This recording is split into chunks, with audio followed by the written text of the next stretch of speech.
दिल्ली का वो मुख्यमंत्री तुम्हारी आवाज है?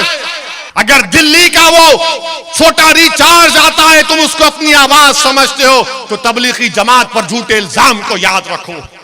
यही दिल्ली की सरकार थी जब 2019 और 20 में कोविड शुरू हुआ था तो तबलीगी जमात को बदनाम करने वाला ये दिल्ली का मुख्यमंत्री था।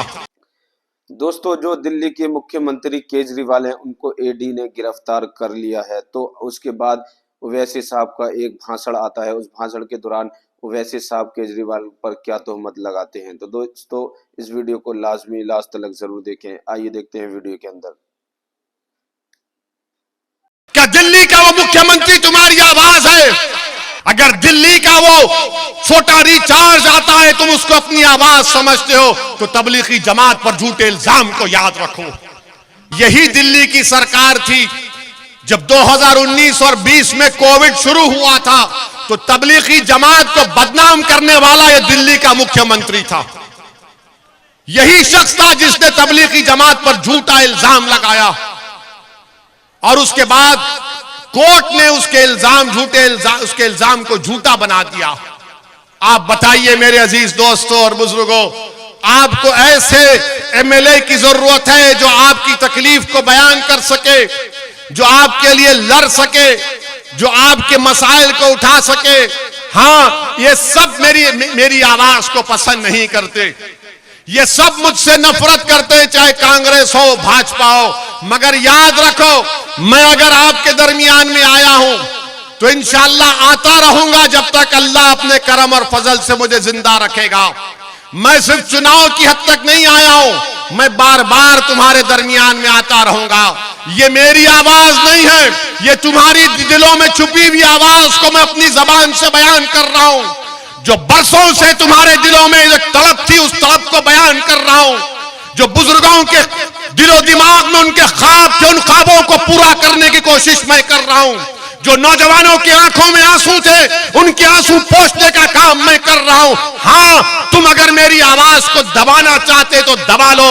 हां, मेरी आवाज मेरी मौत से खत्म होगी, मगर मुझसे दुश्मनी करने वालों याद रखो, जब तक मैं जिंदा रखूंगा अल्लाह मुझे जिंदा रखेगा। मैं एक नहीं, ऐसे हजारों अल्लाह मुझसे ज्यादा काबिल लोगों को पैदा करेगा। कौन है तुम्हारी आवाज? क्या भाजपा तुम्हारी आवाज है? बोलो, क्या भाजपा तुम्हारी आवाज है? क्या कांग्रेस तुम्हारी आवाज है? क्या दिल्ली का वो मुख्यमंत्री तुम्हारी आवाज है? कोई तुम्हारी आवाज को सुनने तैयार नहीं है। वो सिर्फ यही कहते हैं कि भाजपा को हराना, हमको वोट दो, और भाजपा दूसरों को डराकर वोट हासिल करती है। तो मेरे इलेक्शन लड़ने का मकसद एक ही है कि आपकी आवाज को मजबूत किया जाए। कोई उठकर बोलेगा ओवैसी अगर 6-7 जीत कर जाएंगे तो क्या होगा? तो मैं उनको जवाब दे रहा हूं, आपको समझा रहा हूं कि भारत की पार्लियामेंट में 540 एमपी हैं, मजलिस के सिर्फ 2 एमपी हैं, मैं और इम्तियाज जलील। हम दोनों में से अगर कोई एक खड़ा हो जाता है तो 6 मिनट के लिए भाजपा के 300 एमपीओं को मिला के रख देते हैं। आपकी तकलीफ और आपके इंसाफ की बात करते हैं। इसको कहते हैं आवाज, इसको कहते हैं आवाज। हां, कोई कांग्रेस से भी जीत कर गया होगा मगर वो आवाज नहीं उठाएगा, वो खामोश बैठा रहेगा, वो आवाज जबान पे ताला लगेगा। मैंने पार्लियामेंट में देखा कि जब मैं तकरीर करने के लिए खड़ा होता हूं तो अल्लाह का करम है, सदकाए नबी करीम सल्लल्लाहु अलैहि वसल्लम का, दुआ है औलिया अल्लाह की कि अल्लाह मेरी जबान में वो ताकत देता है बोलने के लिए, मेरा नाकारनामा नहीं। हम 5-6 मिनट में हर चीज को बयान कर देते हैं। यही तो चाहिए गरीबों को, यही तो चाहिए कमजोरों को। जब आप एक दीवाने की आवाज को पार्लियामेंट में सुनते हैं तो मां और बहनें कहते हैं कि हां, ये मेरा बेटा असद बोल रहा है। जब बुजुर्ग सुनते हैं तो कहते हैं कि मैं इसके लिए रात में दुआएं करता हूं। जब नौजवान देखता है तो कहता है कि हां, ये मेरा भाई बोल रहा है। तो ये आवाज आपको पैदा करना है, कोई आसमान से आने वाला नहीं, कोई जमीन से निकलने वाला नहीं। आपको अपनी आवाज को बनाना पड़ेगा। अगर आप भाजपा को अपनी आवाज समझते हैं तो बिल्किस को सामने रखो। अगर तुम कांग्रेस को अपनी आवाज समझते हो तो फिर 27 साल से कांग्रेस की नाकामी तुम्हारे सामने है।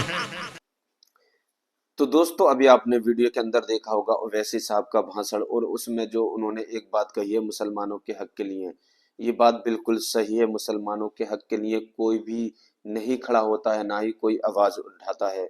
तो दोस्तों जिस तरह से आज अरविंद केजरीवाल को गिरफ्तार कर लिया है, उसी तरह से मुफ्ती सलमान अजहरी साहब को भी गिरफ्तार कर लिया था, पर कोई भी पार्टी का नेता, किसी ने भी ये नहीं कहा कि मुफ्ती सलमान अजहरी साहब के साथ ये जबरदस्ती है और नाइंसाफी है, उनको गलत गिरफ्तार किया जा रहा है। नेता हो, चाहे कांग्रेस का नेता हो, चाहे आम आदमी का नेता हो, चाहे समाजवादी का नेता हो, किसी भी नेता ने ये नहीं कहा कि मुफ्ती सलमान अजहरी साहब के साथ बिल्कुल भी सही नहीं हो रहा और ना ही उनके साथ ये करना चाहिए। तो दोस्तों आज मुफ्ती सलमान अजहरी साहब भी जेल के अंदर हैं, ना ही उनकी कोई खबर आ रही है दोस्तों, ना ही मुफ्ती सलमान अजहरी साहब की अब तक कोई अपडेट आई है और ना ही पता चल रहा है उनकी रिहाई के बारे में। तो दोस्तों अगर किसी ने मुफ्ती सलमान अजहरी साहब के लिए आवाज उठाई थी तो वो थे ओवैसी साहब, वो मुफ्ती सलमान अजहरी के साथ खड़े थे। तो दोस्तों आज की मेरी वीडियो कैसी लगी मुझे कमेंट करके जरूर बताएं, और फिर मिलते हैं नेक्स्ट वीडियो में। अल्लाह।